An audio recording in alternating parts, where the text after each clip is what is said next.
નમસ્કાર દોસ્તો, જય હિન્દ અને ખાખીના મારા યોદ્ધાઓ આપને શત શત નમન.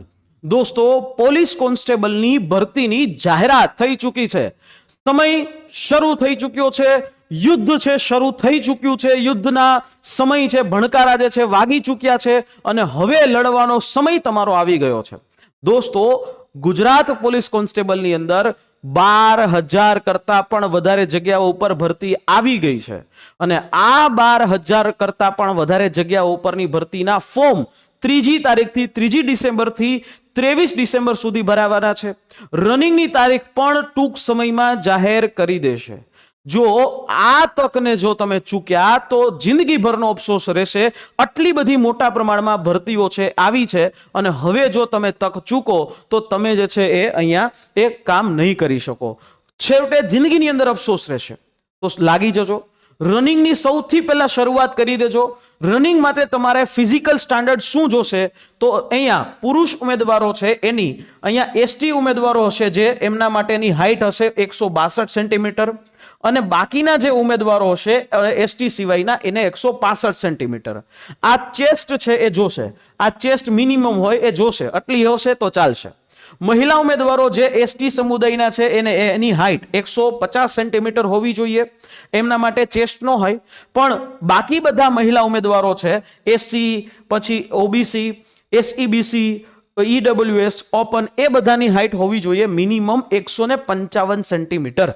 બરાબર. હવે વાત કે નવા રિક્રુટમેન્ટ રૂલ્સ જાહેર કરી ચૂક્યા છે, પણ આ નવા રિક્રુટમેન્ટ રૂલ્સની અંદર કોઈ એવો ધરખમ સુધારો કે ચેન્જીસ આપણે ન ગણી શકાય. પરંતુ શું થયું છે તો તમારી કોન્સ્ટેબલની જે પરીક્ષા છે એ પહેલું જે સ્ટેજ આવશે એ તમારું દોડ આવશે અને દોડ જે છે એ તો ક્વોલિફાઈ છે. 5 કિલોમીટર છે પુરુષ ઉમેદવારોએ 5 કિલોમીટર 25 મિનિટમાં પૂરું કરવાનું છે.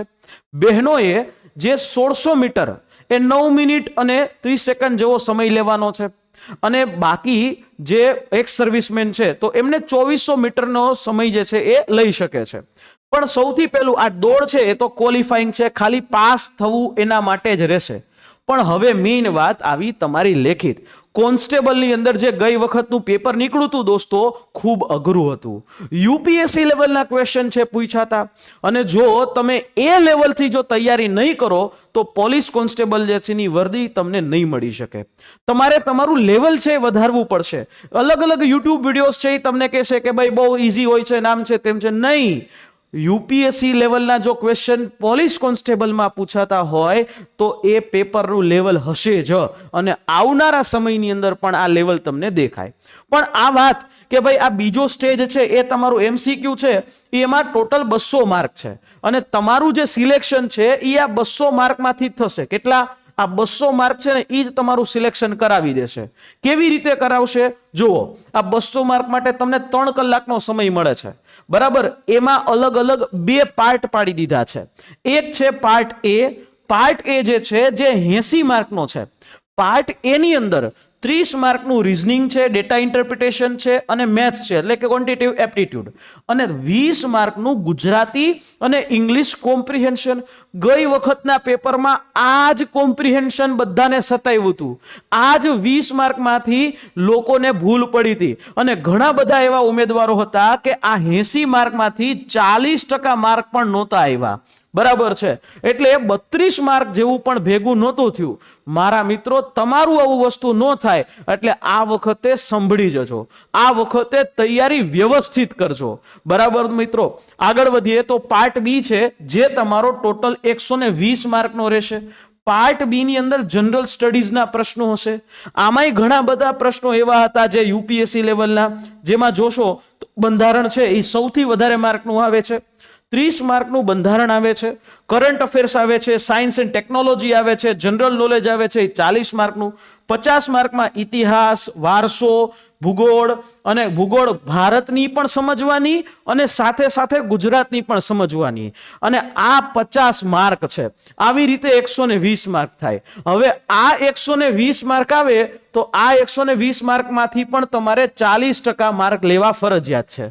એટલે આ 120 માર્કમાંથી તમારે 48 માર્ક લેવા ફરજિયાત છે. 100 અને બંને જગ્યાની અંદર જ્યારે ક્વોલિફાઈ થાવ ત્યારે જ તમારો માર્ક છે એ ગણાશે, ત્યારે જ તમને ડોક્યુમેન્ટ વેરિફિકેશન અને ફાઇનલ મેરિટ લિસ્ટની અંદર તમને સમાવેશ થશે.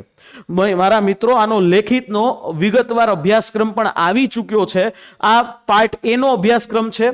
જે પાર્ટ એ નો અભ્યાસક્રમ છે એની અંદર આ રીતે 80 માર્કનો અભ્યાસક્રમ.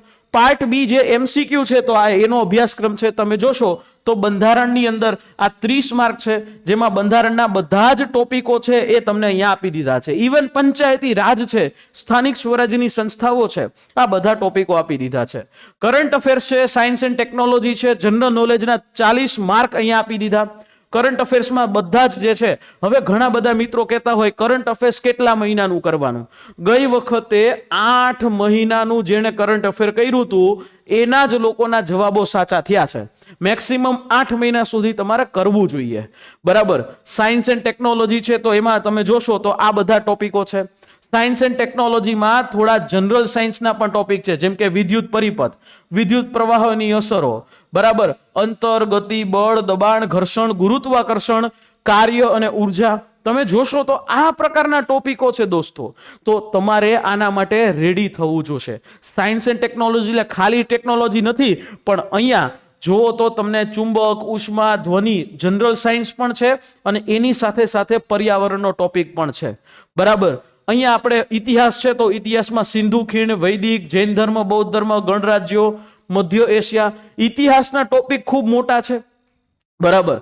સાંસ્કૃતિક વારસો છે તો સાંસ્કૃતિક વારસાના ટોપિકો જુઓ તો ભારત અને ગુજરાત બંનેનું સાંસ્કૃતિક વારસો છે. આ PDF, આની PDF તમને અમારી ટેલિગ્રામ ચેનલ ઉપરથી મળી જશે. ટેલિગ્રામ ચેનલના માધ્યમથી તમે ચોક્કસથી એક જોઈ શકો છો. પણ અહીંયા જો વાત કરીએ આપણે ગુજરાતની અને ભારતની ભૂગોળ, તો એમાં સામાન્ય ભૂગોળ પણ આવે. સામાન્ય ભૂગોળની અંદર એક ખૂબ મોટો એવો ટોપિક છે. એવી જ રીતે ભૌતિક ભૂગોળ આવે, એવી રીતે સામાજિક ભૂગોળ આવે, એવી જ રીતે આર્થિક ભૂગોળ આવે. આ બધી ભૂગોળ છે એ તમને પૂછાવાની છે. હવે મેઇન મુદ્દો કે દોસ્તો, રનિંગ કરો છો એની સાથે સાથે તમારે હવે આની તૈયારી છે એ શરૂ કરી દેવી જોઈએ. લેખિતની તૈયારી પણ કરવી પડશે. શું કામ? જે લોકો ગઈ વખતે આવી ભૂલ કરી છે એ લોકોનું નામ નથી આવ્યું ડોક્યુમેન્ટ વેરિફિકેશન લિસ્ટમાં પણ. અને જે લોકોએ ડોક્યુમેન્ટ વેરિફિકેશન લિસ્ટમાં નામ આવ્યું તો એનો મતલબ એવો નથી કે એને ફાઇનલ નિમણૂક મળી ગઈ, હજી બાકી જ છે. અને સિલેબસ છે એ આવો છે. અને આ સિલેબસમાં જે પેપરનું લેવલ હતું દોસ્તો એ ખૂબ ઊંચું હતું. મેરિટ જે છે એ પણ ઊંચું જે છે એ રહેવાની જગ્યાએ એ મેરિટ થોડું નીચું રહ્યું, પણ ફાઇનલ મેરિટ એ પણ ઊંચું રહેશે. એટલે લાખો લોકો ફોર્મ ભરશે તો એની સામે જો તમારી તૈયારી નબળી પડે તો ખાખીમાં તમારું નામ નહીં આવે. 12,000 જેવી જગ્યા છે, દરેક વખતે આવી જગ્યા નહીં આવે, દર વર્ષે કઈ આવી પોલીસની ભરતી નહીં આવે. જો તમારે કામ કરવું છે તો આ જ વર્ષ છે તમારા માટે સાચું છે. આ 2026 ની અંદર એવું નિયમ લઈ લ્યો કે આ 2026માં તમે લોકો છે એ સરકારી નોકરી મેળવીને રહેશો અને ખાખી છે મારા મિત્રો તમારા શરીર ઉપર આવશે જ, બરાબર. જો ઈચ્છો છો તો ચોક્કસથી એક હેલ્પલાઇન નંબર આપું છું 9429077607. આ હેલ્પલાઇન નંબર ઉપર કોલ કરી અને અમારી આ બેચ જે ગુજરાતમાં સૌથી અફોર્ડેબલ લાઈવ બેચ છે, આમાં તમને બધો જ કન્ટેન્ટ મળશે, ટેસ્ટ સિરીઝથી માંડીને બધી જ વસ્તુ, અને એ તમને મળે છે સૌથી અફોર્ડેબલ. આ જેટલા પણ રેટ છે એના માટે આપણે 2 દિવસ પૂરતું ડિસ્કાઉન્ટ ઓફર પણ રાખી છે, જેમાં LRD કોન્સ્ટેબલની જે બેચ લાઈવ છે 3,000 રૂપિયામાં ઈ બેચ છે એ તમને મળશે, એમાં પણ ડિસ્કાઉન્ટ મળશે. આખી નવી બેચ અહીંયા પોલીસ સબ ઇન્સ્પેક્ટરની 3500, અને જો બે લેવી હોય તો એક સાથે જે છે કોમ્બો એ 4,000 નો, પણ આમાં તમને ડિસ્કાઉન્ટ માટે કૂપન કોડ મળશે. એ કૂપન કોડ માટે એક હેલ્પલાઇન નંબર ઉપર કોલ કરી અને માંગવો પડશે.